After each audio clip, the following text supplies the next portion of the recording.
Welcome to Off the Post, brought to you by Lights On Electric and Cover All Exteriors. I'm Russ Cohen. We've got Anthony Mingione. And how are you? Decently, Russell. How are you? Okay. I mean, you had to think about it, but all right, I'll believe you. And we have Michael Jello. Mike, how are you?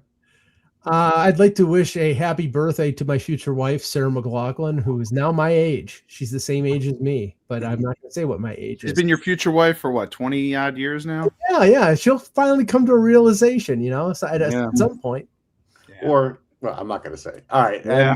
So don't want to see that movie. Sorry.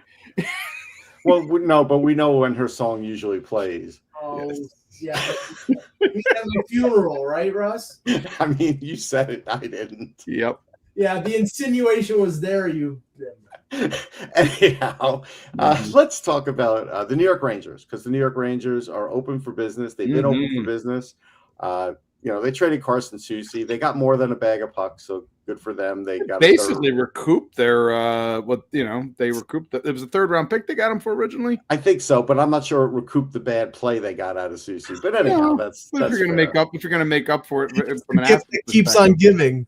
Well, the thing is, they tried to play him up too. I mean, he'll play third pair on the Islanders. He'll do much better. Yeah, there's only the fourth trade ever between the two franchises. Like they literally. There's been a lot of players that have played for both, like guys like Mike McEwen and stuff, but usually they don't get traded. So this just shows like the level of desperation for the Rangers just to make moves and get this done. So like Artemi Panarin's not playing tonight. If they don't trade him in the next little bit, he won't play for a month. So it makes me think he's going to get traded. I think they're close. I think they got at least my gut feeling on this, Russ, is they may have. I have no sourcing on this, but it seems like they've got competing offers right now, and the question's going to be of those teams. Probably they're all trying to get Panarin under an extension. Yeah, it'll be where he wants to go. He's probably sleeping on it. Yeah. I mean, the question is where? Where does he want to go? I mean, I still my thinking still is like Florida. I think Florida's a heavy contender. I do think San Jose is more of a contender than they were a week or two ago. Yeah, because he could get a lot of pushing it now. There. The Sherwood deal kind of makes you think they're pushing a little bit sooner than maybe expected. Minnesota, Washington. I don't know about Washington. I'm not sure that's a fit. Teams out west too, possibly as well. If he goes to LA, the Kings, LA. a possibility. If he goes to Washington, he won't get any puck touches. Like there's a lot of guys that really, he plays the same position as Ovechkin. He plays the left side, so so that would be a tough one. LA, it's like, would he go there knowing that they probably won't make the playoffs, even if they get him? Like, there's no guarantee. I think he's going to want to go to more of a contender than that. That's my thinking. Or more of a team if it's a guarantee. Yeah, maybe he'll go to the Clippers. Oh, I mean, different sports. Sorry. Or maybe the Islanders. Hey. Maybe the Islanders and Rangers are going to make up for lost time and do another trade with each other. He wouldn't have to move. Yeah, they won't do that. Would he go to the Devils? No.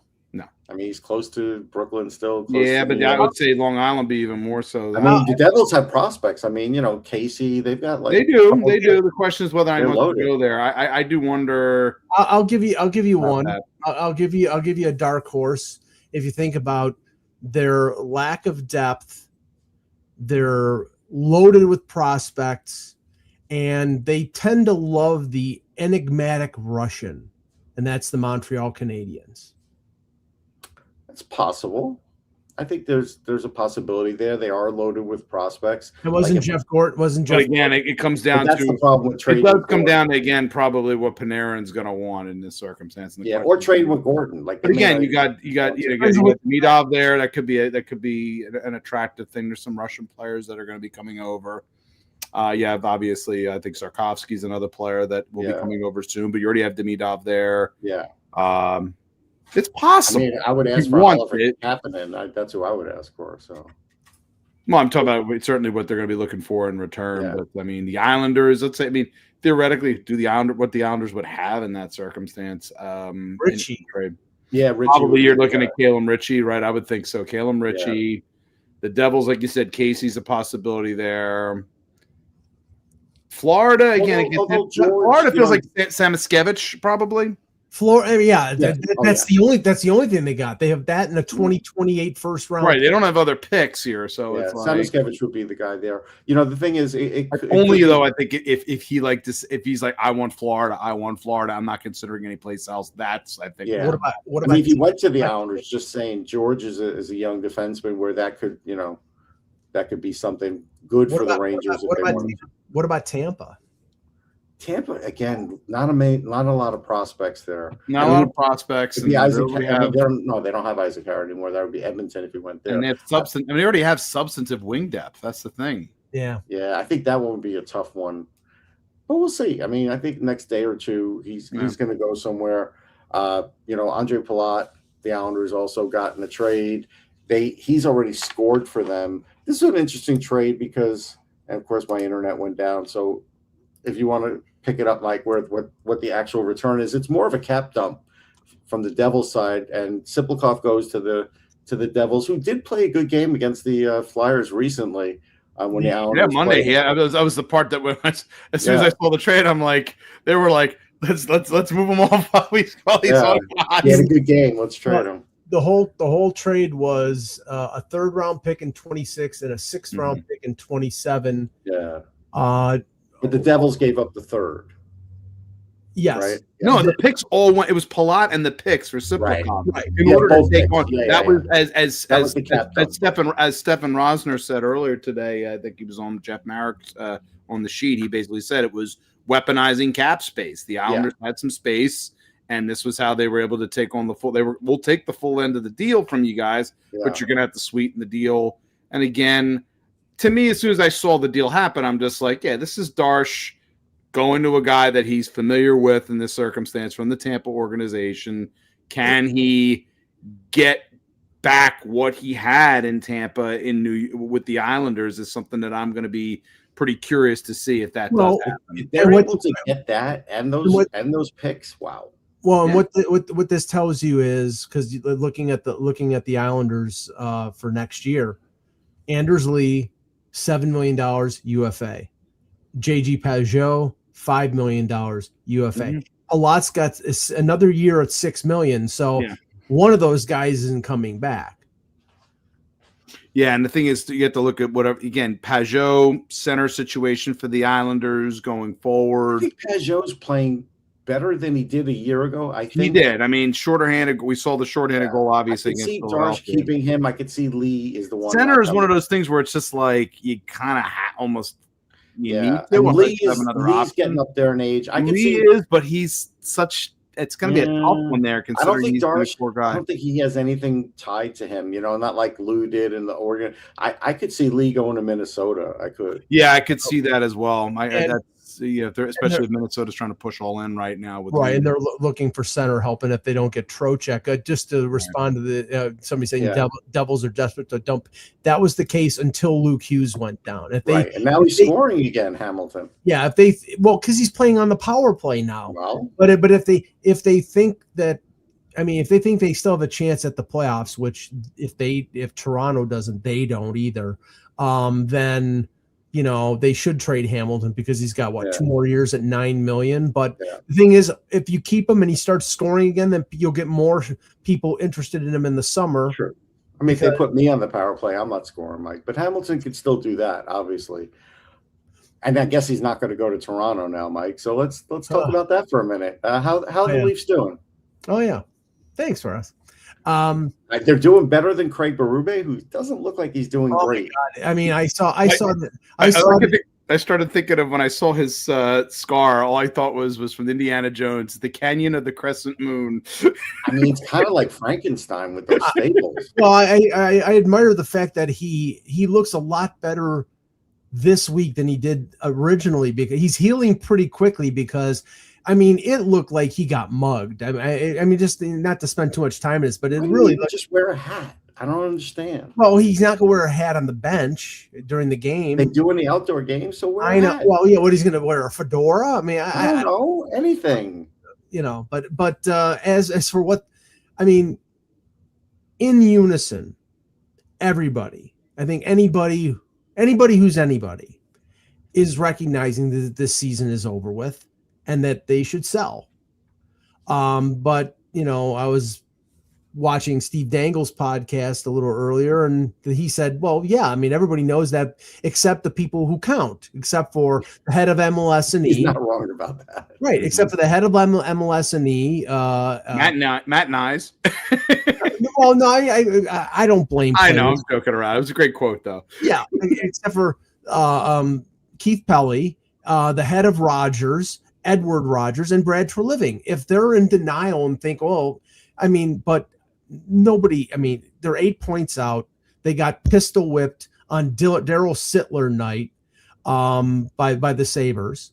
Sittler looks good, by the way. I was always a fan. By the way, that pistol whip should have been in your headline there, Mike. Yeah, I was always a fan of Sittler because I had to craft it for SEO. Yeah, Mike and I were old enough to watch Sittler play, and it was just a tremendous player. He probably doesn't get talked enough about afterwards, except for that game.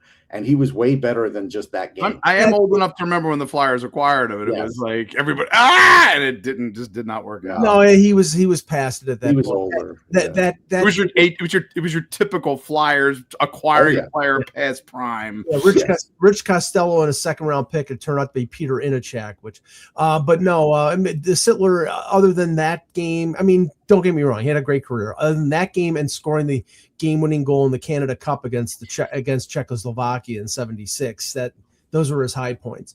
But no, okay. So getting to the Leafs, everybody is in agreement that they have to sell. It's a question of how much, and this is where, everybody has an opinion. Everybody, it's like an asshole. Everybody has one. You had to go there, right, Mike? Yes, we knew what you meant. But the problem is, I mean, honestly, every ex-player, every ex-general manager, and you know who you are, and I'm not going to say his name. When he breathes, he basically, I think in his last breath, he wants to say something anti-Leaf just because he's hated them for so long. But this is the point. That list is long, Mike. You're going to have to do better than that. No, I'm not going to do it because I want to single the guy out. But this is the problem. These morons out there, for the sake of saying something, you've got to tear it down to the studs. You got to completely rebuild. Shut your effing mouth. My God. Okay, you've got one of the top 5 players in the NHL right now in Austin Matthews. That is not somebody you trade. That is somebody, he was 28 years old, who is still in the prime of his career. His prime probably lasts 4 or 5 more years. That's a guy you build around. William Nylander, for all of his failings, all of his flipping the bird and all of his blasé bullshit he's an extremely talented player. If you can win a deal for Nylander, and believe me, I was the one who advocated trading Nylander for a long time, but once he gets a no move clause, as we know, folks, once they have the hammer, Swede gets the no move. Once he has the hammer, you might be able to trade him, but then you're not son of Michael Nylander. Damn it! Right, you're not gonna get anywhere close to his real value. So that's out now. But okay, they need anybody who is a unrestricted free agent. Bobby McMahon, who's on a pace for 20 goals. Scott Lawton, who is a center who's having a good year. There are a couple other players who have a year left on their contracts. Brandon Carlo, right shot defenseman. Oliver Ekman-Larsson's having his career best year at 34 years old. These are guys, okay, yeah, you could keep them, Carlo, and even sign the other 2 to extensions. But all you're doing is perpetuating this mediocrity that is not working. And next year, I mean, I'm sorry, you have to know when you're beaten and go into go in before March the 6th. And I'm not saying sell it or tear it to the studs. No. But and somebody and you don't trade Morgan Riley either. Like is Treliving the guy to do it? I guess the other question I have is Treliving the guy to do it? Because Treliving is kind of like Fletcher, where he's the guy who you're bringing in thinking he's going to close it out. Well, I'm sorry. And instead he turns into Craig Kimbrell. Somebody who won this final panned that the minute they got Brad Treliving. Yeah, I know, but somebody don't hurt yourself, Patty. Yeah. Don't have to. It's understood. Yeah, dislocated.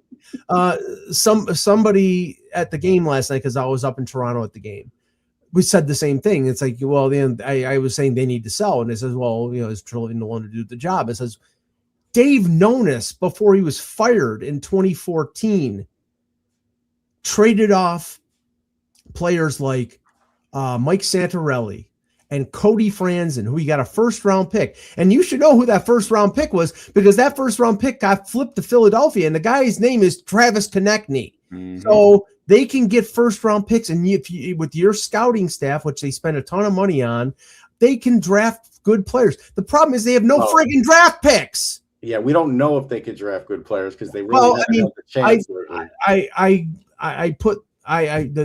The gentleman who they got from the Dallas Stars, who is extremely good, and good. He's the guy he's the head of the amateur scouting. But what I'm saying is, you've got right now a team that is failing, a team that is injured, a team that the Olympic schedule didn't do any benefits. But the problem is they're old in certain places, and you saw what the Sabres did to them, and other teams have done to them. They are slow. They've got players who, Jake McCabe is a good defenseman. He's playing injured, and he's slow. And he can't, if he's at 100%, he's an effective player. That's why Chris Tanev is not playing. He's got a great... And something else. I wrote about Jacob Quillen the other day for GTS because I liked him. I liked him at Quinnipiac. Mike and I talked about him when the Leafs first got him. He asked me about him, and the Leafs won't play him. And it's like, this is what gets my goat, and it gets Mike's too, in the sense that you need speed. You know that you need a spark, and you call this guy up and you don't play him the second time. And it's like, why? Why do you choose to play these older veterans that aren't going to do anything, where this guy could show you something, and then you have to wait till the season's over to start actually playing them? It's just, I tweeted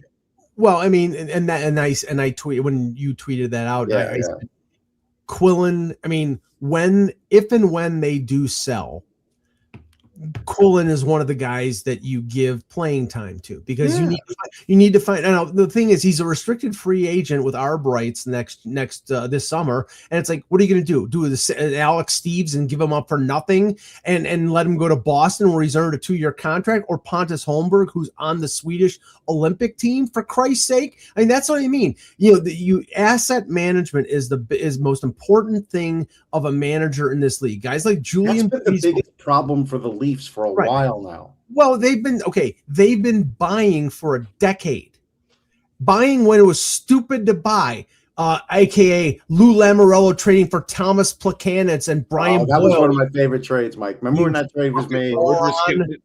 We're going to get 15 minutes in again. You know this. No, we're not. We're done. Yes, we are. We're not going to go down. Collie Yarncroke playing instead of Quill.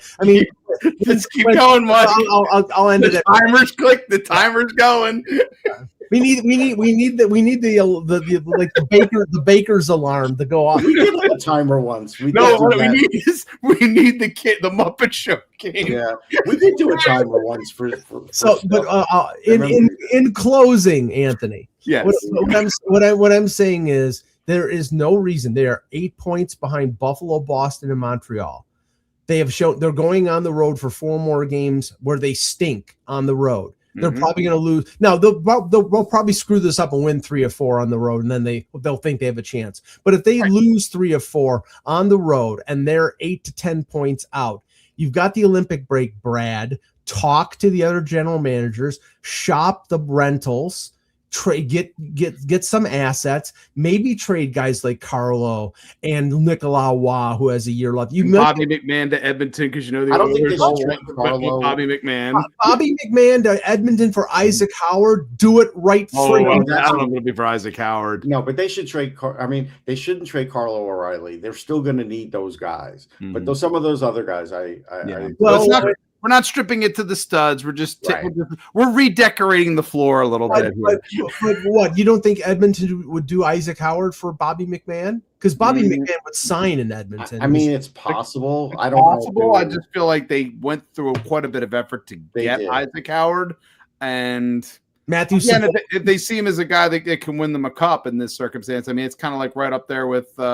Savoy would be good. I mean, it'd be like right up there with the people expecting the if the Flyers have interest in Robert Thomas, that Porter Martone. Yeah. Porter Martone's the first guy that gets talked about in that trade. Yeah. Okay, I've talked enough about that. Let's talk about a team that ended their season, the Buffalo Sabres, and which is a weird feeling, huh, Michael? It's just like, as far as you're concerned, the other team that you cover. We wouldn't have guessed that at the beginning of the year. Like, that's something that was a turn in the story that we didn't expect. And that's why, we know that mid-season turnarounds are possible. The 2019 St. Louis Blues are a perfect illustration of that.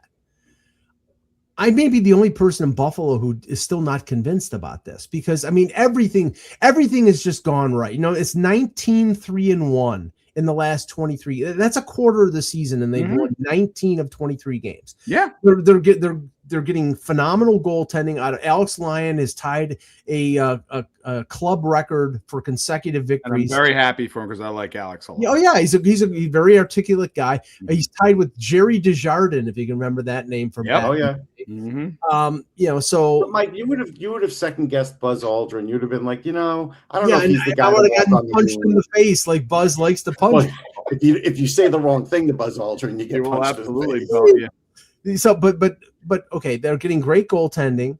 But Ukko-Pekka Luukkonen got hurt again, and they did not have an update on it today. But I have a feeling that since they didn't have an update, it might be something serious. I hope for his sake that it's not. But they've carried 3 goalies, and they've needed to carry 3 goalies. I just have to say my piece about UPL, right? Yep. That contract was a lot like Rick DiPietro, except I knew DiPietro would eventually be a backup. I didn't know how quickly Luukkonen might turn into a backup. It just feels the same way, Mike. It really does. I mean, he's not a backup when he's healthy. The problem is he's never healthy. That was the problem with DiPietro too. Right. So, and Devin Levi hasn't seen 1 minute with the Sabres this year.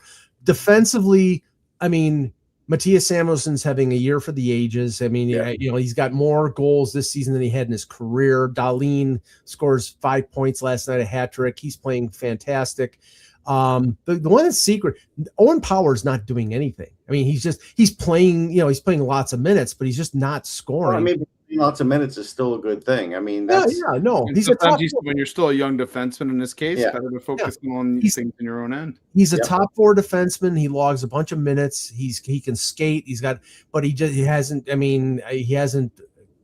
sort of like I think I compared him with Jay Bouwmeester before. He's got that feel to him. And but they're, I mean, right now, like, they're riding the wave.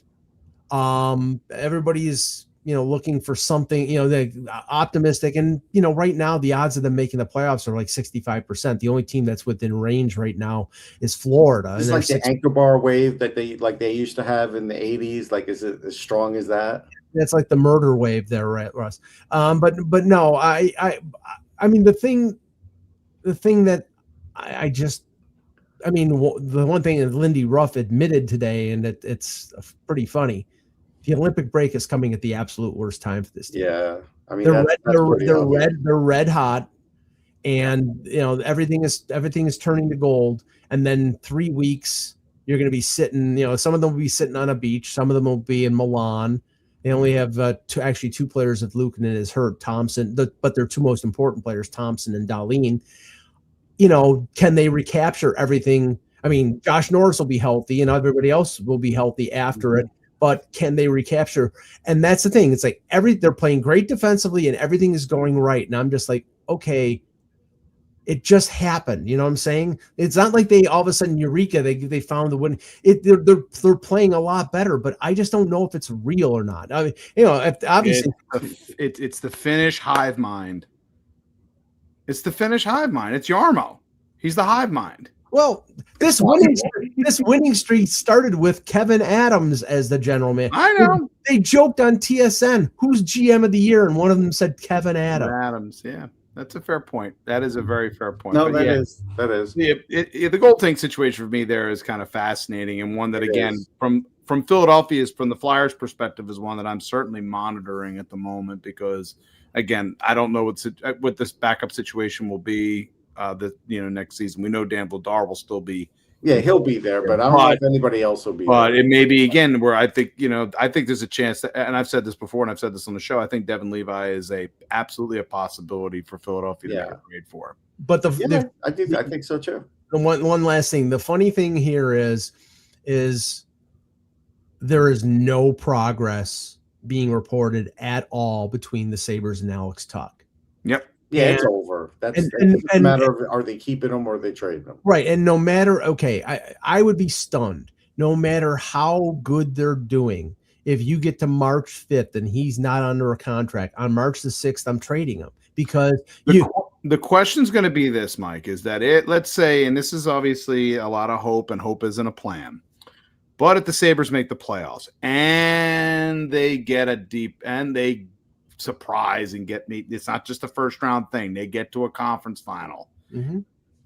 In that circumstance, you do wonder about that kind of vibe and feeling that we're so close to get it done. I think in that circumstance that might be a case, but it's so much that involves so much hope. It just doesn't. That's a scenario where I could see them going past that point, and then Tuch feeling like, man, well, if I leave this now. Well, it depends on where he's going to, but according David Pagnotta was reporting a couple days ago that the gap between what the Sabres want to pay him and what his camp and his agent, the Bartletts, want is, like, the Sabres want to pay him under $10 million and they want Kempe's deal. That's $750,000 at least. But that's 6 months ago. Like that deal's never happening for a player like that now. The deal's old already. The deal's old. Like, the market's gone up since then. Right. I know, but it doesn't seem like the Sabres are adjusting, and that's why. That's what I'm saying. Yeah. Yarmo has to pivot, and what he should do is see what the deals out there for Tuch are, and if it's draft picks and prospects, then see what you can get for those draft picks and prospects for a player that another team wants to. See, that's the thing. All right, that's the misnomer here. It's like thinking he could get like a bushel of draft picks and prospects and then moving them in the same period. It requires a very almost impossible to do. It requires a very fine, jumping through flaming hoops kind of thing. Or Russ, I mean, they do have pieces that other teams would covet, like an Osland or a Roseanne, or if they want to move young players on their roster that are further along than draft picks to get an established player, if they're moving. That might happen. I think you have a better chance with that. Yeah. But Anthony, let's talk about the Flyers. Dan Vladar is back. He is. Guess who's out again?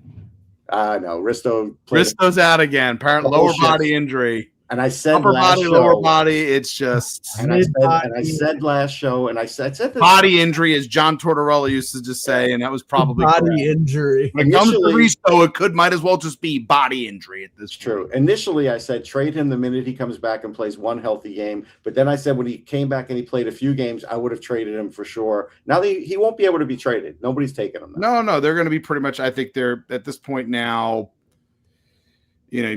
Certainly not at this trade deadline. 1 year left on the contract. As another team potentially with a pick or two attached to it, consider acquiring him this offseason, maybe. But in terms of this current run to the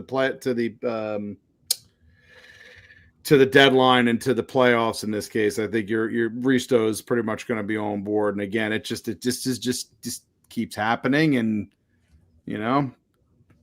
Andre's out of the lineup. Andre's going to be right back in the lineup again, certainly, in the circumstance, and things are where they are, and it's unfortunate. And let me ask you this, Anthony, because for all my gnashing of teeth regarding the Maple Leafs, the Flyers are tied at the same amount of points as the Leafs. Yeah. Has it set in that we need to be sellers? No. No, they're not there yet. I mean, there are organizations. They're not. They're just you're looking at stats. Absolute friggin' denial. No, in this circumstance, the Islanders game certainly took the starch out of them. They're down 2-1 right now. So if you're looking at the overall standings right now, Philly, the problem for Philly is, again, they are in the spot here where they still have games in hand. This is their 52nd game of the season they're playing tonight. Whereas the Leafs are further out because they have 2 more games. Right. And that's the one thing. The teams in front of them, Boston, Montreal, and the wild card, they're at 50. Obviously, they're ahead of them by 8 points, but they've also played 53. They're in their 54th and 55th game. And if you're looking at the other teams in front of them in the standings, the thing is, that's why that Islander game really stung for them, because again, that turned into a 4-point game for them. It did. Yeah. And this Columbus game is obviously, I think every game at this point now is pretty important for them. So the answer is, at this point, Mike, no, they don't think they're out of it. And again, if they keep coming out of games with 0 points and their games in hand fall away, they lose those opportunities, then you start then perhaps you get to the point where you start reconsidering things. But they need to get on like a pretty substantial skid, and they were on one already, and then they obviously went out west and surprised everybody by beating Vegas, and then trouncing Colorado, which I don't think anybody saw that coming. No. But again, that's the big challenge here for Philadelphia, is the fact that the veteran leaders on the team have been taking there's been, they are just as guilty as the younger player of taking penalties and putting the team in the hole, especially when it comes to dealing with penalty kills and things of that sort. So, that's the biggest thing. They just get Vladar back, obviously, now. But Mike makes a good point, though, because and Anthony's been really down the middle with this. Like, he's like, hey, you know what? Like, I get it. You didn't fully believe they would make the playoffs even a couple. I'm still not there on that. I'm not. And people, and that was when they were in playoff position. I'm like, I got to get I need to get to close to the Olympic break before I can make that declaration. You could say, yeah, you're hedging. I'm sorry. We've been through this before, and sorry if I am not completely connected. And again, we're getting to the heart of the issue. Sorry, I think you're. And this is getting to the heart of the issue, is that I am not. When it comes to some of the leaders, the veterans that are on this team, they've seen a lot of losing. They have, and you do wonder if they have, the ability to. They talk about being a tight knit group and everything. That's great, but you also have to be able to be accountable. And the thing is, we saw Couturier kind of be that way with Michkov, and people blew up at it, when it happened. Now it's kind of hesitant, because if you're not having that offensive output, it's kind of like if you feel like you're not pulling your weight, it's tough for you to necessarily say something, even if you are wearing the C. Russ, so they're in a weird something, because I know Mike. They are, but Mike just said it or saw it, and we just saw Columbus score it again. So it's kind of like, I believe that the front office is like split as far as whether they should sell or not sell. I think Briere would like to sell, and I think Jones doesn't want to, based on what he said in the offseason. And I think that is part of the problem with this. We don't know what to do. But they never indicated that this was a quote unquote. They never committed to saying that this was a playoff team. Even they didn't have to.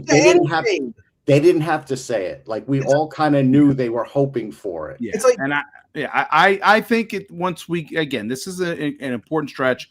After this game, these are games against opponents with the Kings and everything else that are not very good teams that they're going to be playing prior to the Olympic break. If you don't start piling points here while you have games in hand. Yeah. If I'm Danny Briere and I get to the second, if I get to the Olympic break and this team is just not making ground, you're going to need to basically say, this group isn't going to get us where we need to get to, and we need to start making start making negotiations for some deals. The Philadelphia Flyers are rhinos. Rebuild in name only. They have not. They sell it. They mention it, but they don't do it.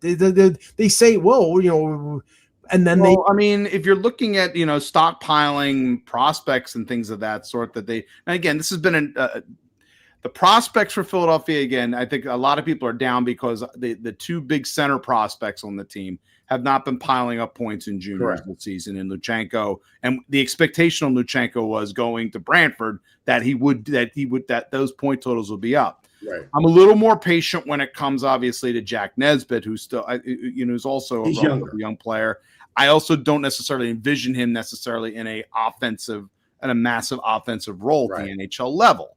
So I think that's where I think people are kind of down. And honestly, Matvey, again, it comes down to people are negative right now also because Matvey Michkov is having a rough sophomore campaign. Right. Yeah. But everybody wants to blame Rick Tocchet for it, when in fact the player is just not. He's struggling and having a difficult campaign this year. Yeah. I'm not making any assumptions about them. So there's young talent here. Again, you can say that, Mike, is like this idea of stripping it down to the studs, but no, they've drafted a lot. I'm not recommending that, but what I am saying is, if you're going to rebuild. It's like, I mean, you're accumulating the prospects, and that's a good thing. But there are certain players that I think that they've kept around for much too long, like Ristolainen. I mean, Ristolainen is Hathaway, right? But then you're trying to deal them off. If you're going to be able to kind of deal them off for us, their idea is they see someone like Carson Soucy getting a 3rd round pick. Their idea is that they think that Ristolainen has greater value than that. But the problem has been he keeps getting dinged. So the question is, if he is getting dinged, are you even going to get the 3rd round? You can get a 3rd round pick from him. You're trying to offload the salary. For what Carson Soucy is, he's there. He plays. Oh, I agree. That your best ability is your availability. We've talked about that. But a couple things just to bring it up, because the 2 defensive signings that happened in the last 2 days. The one, okay, if you tell me that you can't find a quality player as an undrafted college free agent, first of all, look at Bobby McMahon, who came out of Colgate. Tyler Bozak back in the day. Sam Malinsky, 3 years at Cornell. Yeah. Colorado signs him, and now he's got 24 points in 50 games, and he signs a 4-year deal at $4.5 million. Gee, chef's kiss, man. And this is where I tell people, like, all teams can get some guys like this. There's not a ton of them, but you can get them. But you need to also, again, it's also, I look at those teams as well, like a Colorado or a Tampa, when they get some of these guys in there, they already have such a great thing built in there that those players can kind of fit into those positions, can fit into those spots, and come in and immediately produce because they have that incredible amount of talent around them. And a kid like I Zach. think that's a part of it, but I think. Go ahead. Russ? No, I was just going to say, I think that's a part of it. Can you hear me now? Yeah. Go ahead. Okay. Yeah, I think a part of that is also when you get a kid from a program like Cornell. Cornell is always good. They're always they're always having a good blue line. Like if you watch enough Cornell, you'll see that. So there's certain teams that you could get guys from certain programs that you have a chance at them doing something. And I think that's what some of these teams are doing, is because even Colgate, Mike, remember for a couple of years, Colgate was good. And McMahon, when he was there, they were good. And so, like, I think you have to be really on top of it. Like, you have to be committed. Like, your scouting staff has to be committed to, like, sitting in, Baker Rink, the coldest rink on earth, a lot to see some of these guys. But it's, it could pay off. And so, I think the Malinsky signing was great. I saw that Ben Sherratt was extended. I don't know what they paid him, but it was like 2.4. It was 3.5 million for 3 years for a 34-year-old defenseman. I mean, come on, what are you doing? But again, you're talking about with 3.5 for a guy who's going to be like a 4 for 5th defenseman on your team. I think I don't have as much of an issue. I don't have as much of an issue at 3 point. At that point, if you're telling me he's like $5 million, okay. 3.5 and a rising cap, I'm kind of like, okay. Yeah. Well, the younger players, I think. You know what it is? What it is that Justin Hall's contract expires after this year, so they can. Sherratt's a better defenseman than Justin Hall. I mean, everybody is according to you, Justin Hall. So. Yes, Mike's a better defenseman than Justin Hall. I don't know about that. I'm right. I've never seen Mike skate. Just to be fair, I skated with Steve Dangle. No, I skated with Steve Dangle, but I have not skated with Michael Jello. I just want to say that. Well, you never will because I can't skate. All right, that's it. That's it for Off the Post. We'll catch everybody next time. Take care, everybody.